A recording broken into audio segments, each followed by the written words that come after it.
Hi everyone, this is Ron Reardon, and what we're talking about today is the Innovation Roadmap, Stage 1, at the beginning. Well, congratulations! You've conceived of something that you believe has market potential, and you might be just minutes away from having come up with this idea.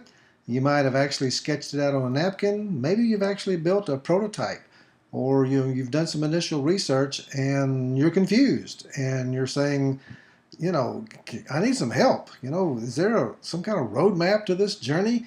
It's a jungle out there, and jungles are confusing. They're scary. There's wild animals. There's hostile natives, and I need some help. Well, the one thing I want to talk to you about on this particular session is that you need to look before you leap. Before you spend any significant money, there's a lot of things you can do for free, and that's what we're going to be talking about today. Now, if you're not familiar with who I am, let me just kind of give you a little bit of background. My tagline is your trusted guide for the innovation jungle. And you might say, that's a pretty strong claim. Who is this fellow? Has he got an ego trip or whatever? But, I'm an inventor just like you. I have 3 issued patents. Unfortunately, I was the inventor but not the owner, because it was when I was working at a Fortune 50 company, and our agreement was they would pay me for inventing, but then they owned it. I've also been a member and in leadership in both a local inventors club and with the United Inventors Association, which is the most trusted organization for inventors that's out there educating and assisting inventors in every aspect. And I'm also a registered patent agent. That's how I feed my family, is by doing prior art searches and crafting and submitting patent applications for individual inventors and for owners of small businesses. Let's cover first, some common myths that most first-time inventors have.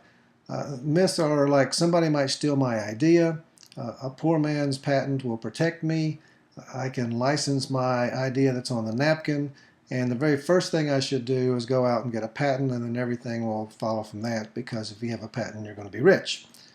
Let's cover them one by one. Someone might steal my idea. This is a very common reaction very shortly after conception, especially for first-time inventors, is that you've come up with this idea and you just get paranoid that somebody else might take it and move it to the marketplace, and you'll lose out. The reality is, and I'm sure there's exceptions to this, is that when your idea is under attack is when it's successfully selling in the marketplace, not at the beginning before all the heavy lifting has been done. So do the best you can to kind of keep your paranoia under wraps, because in reality, people are not going to steal your idea. Your idea gains value the more work has been done. Let's talk about the poor man's patent.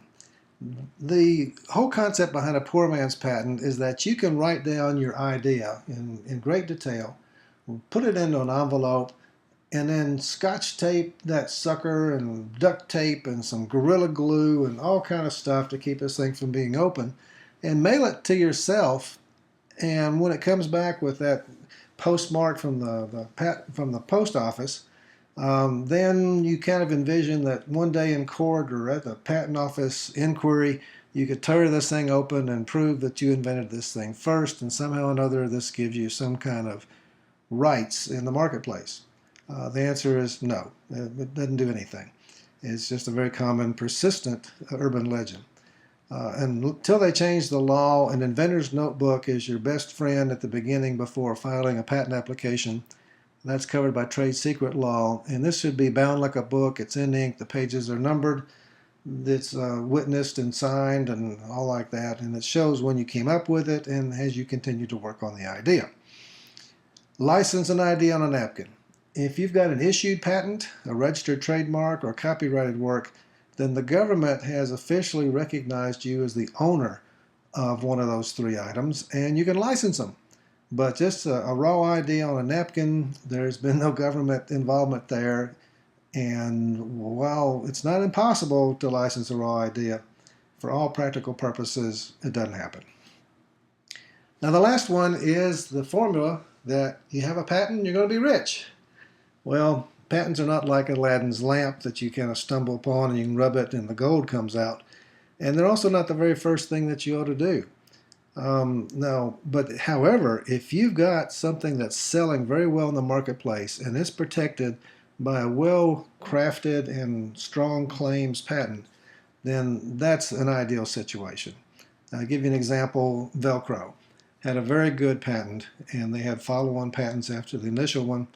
And their trademark Velcro is very powerful, and of course they've been very successful because they've got both something that's selling very well and has many, many uses, and that's protected by a good, strong patent as well as their trademark.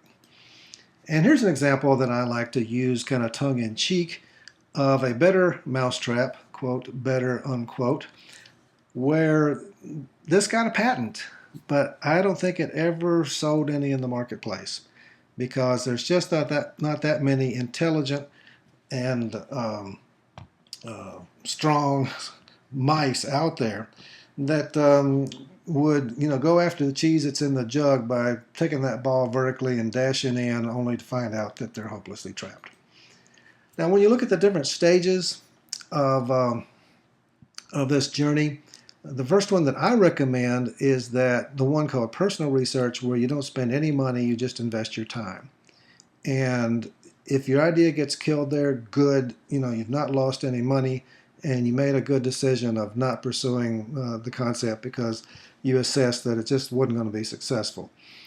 Now, the next one is the professional research, where you're going to spend some money of getting professionals' official calculated opinion as to whether or not this is going to be successful in the marketplace. And then the real money really comes in the protection and commercialization stage, where if you're going to have your own company, you're going to have to raise the funds to take this thing to the market. And if you license it, then somebody else is going to make the decision that they can make more money, significantly more money, doing this than the investment is going to cost them to tool up for this. Now, when you look at your own personal research, there's basically 4 questions to answer.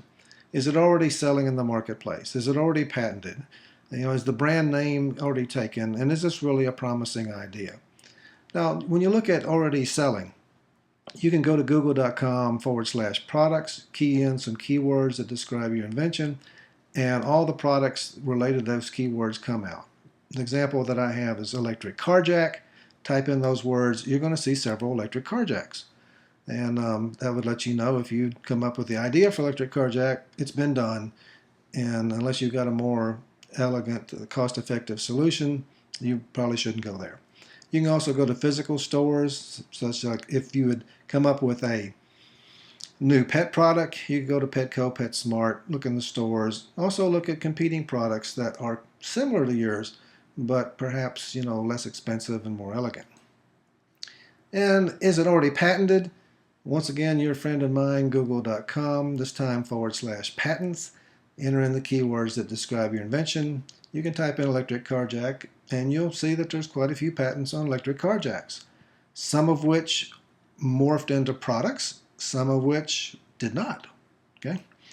Now, I want you to know that there are different levels of searches. When you do a word search at google.com/patents, you're going to find just those patents that have the words that you put in there. Like if you typed in mousetrap, you'll find all the mousetrap patents, but not all of them, because some of the mousetrap patents don't have the word mouse and trap in them. They'll have the words like rats, rodents, vermin, pests, small animals, bait stations, and the word mouse and trap is nowhere in the patent, but it's a patent for a mousetrap. So a word search does not get everything. You can have a classification search done by going to a patent repository at a local university, and the librarian there will help you look at the class, but there's nothing quite like a professional search that looks at U.S. and foreign patents and non-patent art to give you a professional opinion. And then there's always the patent examiners that have access to technology that allows them to find even more. If you've come up with a brand name like Mr. Pencil 5000, you can go to the USPTO website and click on the trademark search, and you can key in your brand name, for example, Spanx, which is a really great product and a great success story that I'm really fond of. and you'll find out that Spanx is already trademarked, but only for the classifications of clothing and for cosmetics, which means that if you'd come up with, let's facetiously say, an electric paddle, then you could call your electric paddle Spanx, and that might work. And lastly, is it a promising idea? You can ask others to find out if they really need your solution and find out what their price points are. You can ask for the self-assessment invention form that we've got just by giving us an email at rreardon@patentsandmore.com, and we'll be glad to send it to you. And so you can self-assess your invention on all these different dimensions, and if it scores under 60, then it's a no-go, and unless you want to really work on those areas of weakness.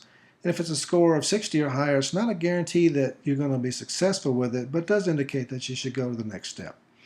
So as wrapping up, the key points is do everything free that you can before you spend any money. And if you have a lot of ideas, like most creative people do, research all of them. Put all of them through this rigor that we just talked about, and then just pick just one for the next step. So, here's a checklist saying, yes, I've done the online product search. Yes, I did a physical store search. Yes, I did an online patent search. Yes, I did an initial marketing assessment. And after I did all those, I decided not to go to the next step. It's not worth it. It's not going to be good. Or you said, yeah, it looks promising. Let's get, a professional opinion. So one of my favorite quotes is from Linus Pauling, who said that, to have a good idea, one must first have a lot of ideas. He should know he won the Nobel Prize twice, and that's kind of a rare feat. So if you have more information that you'd like to get, then email us at rreardon@patentsandmore.com, 770-241-4907. We're not 24/7, but our motto is we doze but never close. We're here in the Eastern Time Zone here in the USA. And so this is Patents and More. Ron Reardon, your trusted guide through the innovation journey, signing off.